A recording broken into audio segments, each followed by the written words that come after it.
My name is Madeline Boots and I'm a musculoskeletal physiotherapist and lecturer in the School of Healthcare Sciences at Cardiff University, and I'm very pleased to be presenting my research on exploring public perception of brief intervention for physical activity for the management of MSK pain in Wales. This study was funded by RCBC Wales First Into Research and supported by Cardiff University, and in particular my supervisors, Professor Christine Bundy, Professor of Behavioural Medicine and Health Psychology, and Dr. Kate Button, Reader of Physiotherapy within the School of Healthcare Sciences at Cardiff University. Poor diet and inactivity are amongst the leading causes of illness and death within Europe, with inactivity being the fourth worldwide cause of death, which is preventable. Over 33% of adults report some limitation to daily activity as a result of health problems or disability, and yet only 30% within Wales reportedly meet the physical activity guidelines. NICE recommend health promotion and endorsing minimum levels of 150 minutes moderate exercise per week. Physical activity is known to decrease musculoskeletal pain, improve mobility and reduce comorbidity risks associated with sedentary lifestyles. As healthcare practitioners, we're responsible for identifying inactivity, delivering brief advice or intervention, and to enhance engagement with physical activity. A brief intervention is a conversation or interaction to encourage someone with a particular health condition to alter behaviour in line with healthier decision making. It should include advice and raising awareness of risk and steer people using behaviour change approaches, but understanding behaviour change is complex. Individuals need to have the capability, opportunity and motivation to make change, which can be prevented by physical, social and psychological barriers. As a clinician, I have a desire to overcome these, but realised that research was often lacking theoretical underpinning, and there was no research that explored public perception of brief intervention, but it rather focused on objective outputs, and therefore this was designed to explore experiences of those with musculoskeletal pain who have received physical activity intervention by healthcare professionals, and to understand how the advice was received and whether it influenced behaviour change. I chose a qualitative exploratory design using focus groups as the method for data collection. Ethical approval was granted by Cardiff University School of Healthcare Science Research Ethics Committee. Semi-structured questions were designed, and these were mapped against the validated Theoretical Domains Framework, or TDF. This was used and advocated within previous healthcare research, and it was to ensure that there was theoretical underpinning within the research design. 2 independent PPI paid volunteers were recruited through Health and Care Research Wales, and they were utilised in designing these questions. The validated TDF was developed by mapping behaviour change theory and barriers to change against appropriate behavioural interventions, and this was done with expert consensus to validate this framework. It maps against the Behaviour Wheel COM-B system, which is a systematic tool for intervention development. And research design utilising this framework was considered to be appropriate design for this study alongside the TDF. This is quite a busy slide and the detail can be digested at a later stage. However, it demonstrates how I used PPI networks both within Cardiff and Swansea University and the use of social media to disseminate recruitment advertising for participants. Research, public health and physical activity related tags were used along with tagging bodies that were linked with physical activity or public health. A total of 10 volunteers came forward, 6 of which were eligible, but unfortunately during the focus groups the attendance was quite low, with 2 per group. Due to the previous low numbers, a second strategy was therefore decided upon, and this diagram really represents how we try to tackle and target community populations using community hubs within the demographical area. We also looked at university healthcare areas and leisure centres. Social media was also used again, however this time it did demonstrate less engagement on Twitter than in the previous round. Unfortunately, we did hit some roadblocks where we met kind of barriers to advertising within the leisure facilities, so this meant we couldn't pursue this form of advertising.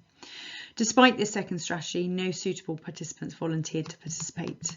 This really illuminated the difficulty in reaching out to the general populations for public health and physical activity research recruitment, and it's an absolute essential obstacle to understand and overcome. Focus group data was audio recorded, transcribed and analysed using framework analysis methods. This was underpinned by the TDF framework. Again, this framework links behaviour change theory to barriers to change and interventions. This table demonstrates the validated domains to the left column, against which the transcripts were mapped.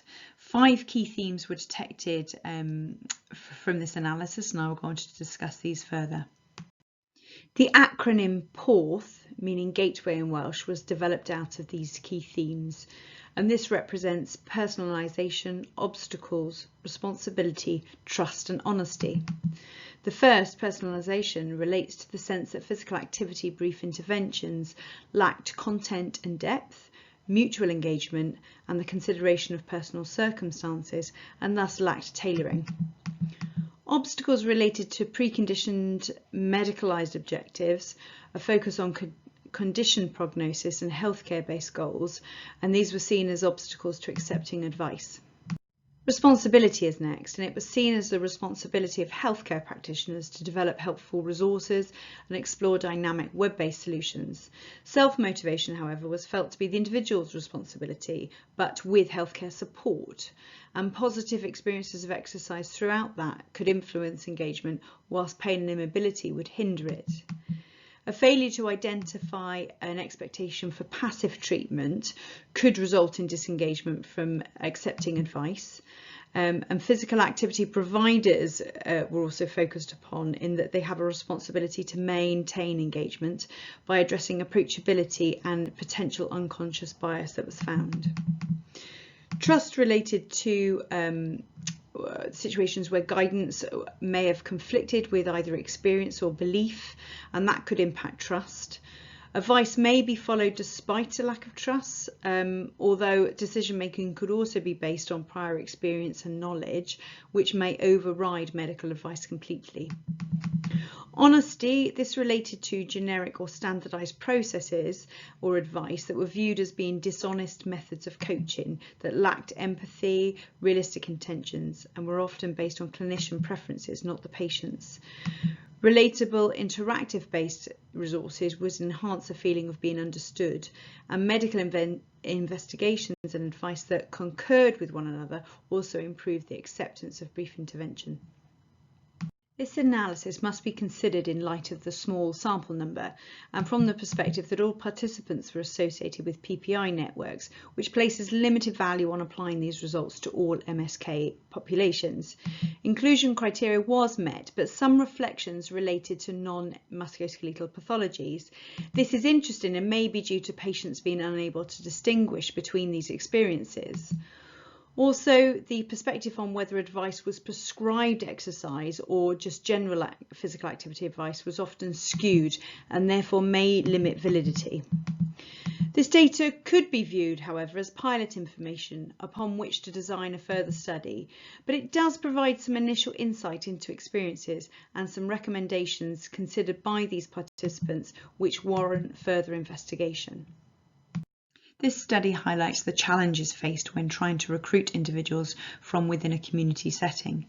Published research calls for delving into physical activity amongst musculoskeletal pain populations, and therefore further qualitative data is required to enhance ecological validity to enable findings to be generalised to this population. And therefore tackling recruitment is vital, as we need to listen to what they're saying to be able to integrate it into brief interventions. This requires support at local and national levels to explore the adequacy of behaviour change interventions at enhancing physical activity. It would be optimal to extend PPI involvement into devising recruitment strategies to target the appropriate population, and this research has highlighted the need for preparatory work to engage all stakeholders to gain trust, a sense of engagement and avoid research delays. Terminology also needs to be considered to avoid lay confusion and ensure appropriate distinctions are made within the research. The question of whether brief intervention increases physical activity engagement remains unanswered. Following this preliminary study, the intention is to continue with this work by developing stakeholder links with collaboration opportunities across health and exercise discipline and policymakers.